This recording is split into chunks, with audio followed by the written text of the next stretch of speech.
March 11ರಂದು ದ್ವಿಭಾಷೆಯಲ್ಲಿ ತೆರೆಕಂಡ Robert 100 ಕೋಟಿ ಬಾಚಿ ಹೊಸ ದಾಖಲೆಯನ್ನು ನಿರ್ಮಿಸಿದ್ದು ನಿಮಗೆಲ್ಲ ಗೊತ್ತೇ ಇದೆ. ಆದರೆ ಈ ಸಂತೋಷ ಕರಾವಳಿಯ ದರ್ಶನ್ ಅಭಿಮಾನಿಗಳಿಗೆ ನಿರಾಸೆಯಾಗಿ ಪರಿಣಮಿಸಿದೆ. ಕಾರಣ ನಿಮಗೆಲ್ಲ ಗೊತ್ತಿರುವ ಹಾಗೆ ರಾಬರ್ಟ್ ಅವಿಭಜಿತ ದಕ್ಷಿಣ ಕನ್ನಡ ಜಿಲ್ಲೆಯ ಯಾವುದೇ ಸಿಂಗಲ್ ಸ್ಕ್ರೀನ್ನಲ್ಲಿ ತೆರೆಕಂಡಿಲ್ಲ. ಕೇವಲ ಮಂಗಳೂರಿನ 3, ಮಣಿಪಾಲದ 2, ಕೋಟೇಶ್ವರದ 1 ಮಲ್ಟಿಸ್ಕ್ರೀನ್ ಬಿಟ್ಟರೆ ಬೇರೆ ಎಲ್ಲಿಗೂ ಡಿ ಬಾಸ್ ದರ್ಶನ ಕೊಟ್ಟಿಲ್ಲ. ಹೀಗಾಗಿ 80% ತುಳುವರಿಗೆ ರಾಬರ್ಟ್ ತಲುಪಿಲ್ಲ. ಇಂದು ಬರುತ್ತೆ, ನಾಳೆ ಬರುತ್ತೆ, ಈ ಮಧ್ಯೆ ಯಾವಾಗ ಬರುತ್ತೆ ಎಂದು ಕರಾವಳಿಯ ಮಂದಿ ಕೇಳ್ತಾನೆ ಇದ್ದಾರೆ. ಆದರೆ ಇನ್ಮುಂದೆ ಈ ಕನಸನ್ನು ಬಿಟ್ಟು ಬಿಡಿ.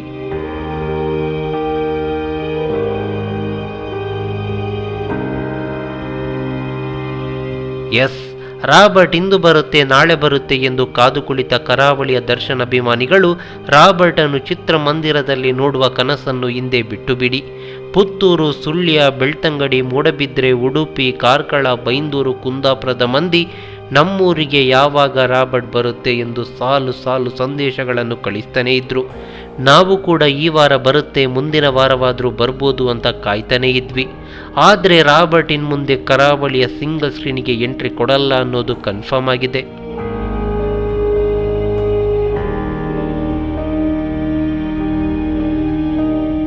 ಈಗಾಗಲೇ ರಾಬರ್ಟ್ 50 ದಿನಗಳ ಸನಿಹದಲ್ಲಿದೆ.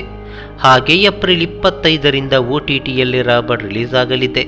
ಪರಿಸ್ಥಿತಿ ಹೀಗಿರುವಾಗ ವಾರಕ್ಕೆ ಲಕ್ಷ ಕೊಟ್ಟು ಸಿನಿಮಾವನ್ನು ಚಿತ್ರಮಂದಿರದವರು ಕೊಂಡುಕೊಳ್ಳಲು ಹೇಗೆ ಸಾಧ್ಯ?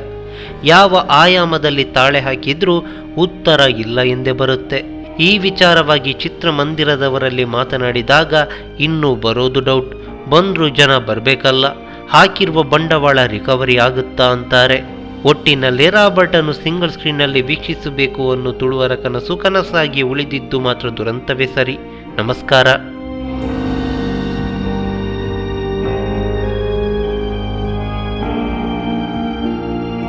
ಈ ಮಾಹಿತಿ ನಿಮಗೆ ಇಷ್ಟವಾಗಿದ್ರೆ ಲೈಕ್ ಮಾಡಿ, ಶೇರ್ ಮಾಡಿ, ಹಾಗೆ ನಿಮ್ಮ ಅನಿಸಿಕೆ ಅಭಿಪ್ರಾಯಗಳನ್ನು ಕಾಮೆಂಟ್ ಬಾಕ್ಸ್ನಲ್ಲಿ ಬರೆಯಿರಿ. ನೀವು ನಮ್ಮ ಕೋಸ್ಟಲ್ ಕನ್ನಡ ಯೂಟ್ಯೂಬ್ ಚಾನಲ್ಗೆ ಸಬ್ಸ್ಕ್ರೈಬ್ ಆಗಿಲ್ಲ ಅಂದರೆ ದಯವಿಟ್ಟು ತಕ್ಷಣವೇ ಸಬ್ಸ್ಕ್ರೈಬ್ ಬಟನ್ಗೆ ಕ್ಲಿಕ್ ಮಾಡಿ. ಹಾಗೆ ನಮ್ಮ ಪ್ರತಿ ಅಪ್ಡೇಟ್ಸ್ಗಳನ್ನು ಶೀಘ್ರದಲ್ಲೇ ತಿಳಿಯಲು ಪಕ್ಕದಲ್ಲಿರೋ ಬೆಲ್ ಐಕಾನ್ಗೆ ಕ್ಲಿಕ್ ಮಾಡಿ. ಹಾಗೆ ನಮ್ಮ ಹೆಚ್ಚಿನ ಅಪ್ಡೇಟ್ಸ್ಗಳಿಗಾಗಿ ಕೋಸ್ಟಲ್ ನೆಟ್ವರ್ಕ್ ಫೇಸ್ಬುಕ್ ಪೇಜ್ಗೆ ವಿಸಿಟ್ ಮಾಡಿ. ಧನ್ಯವಾದಗಳು.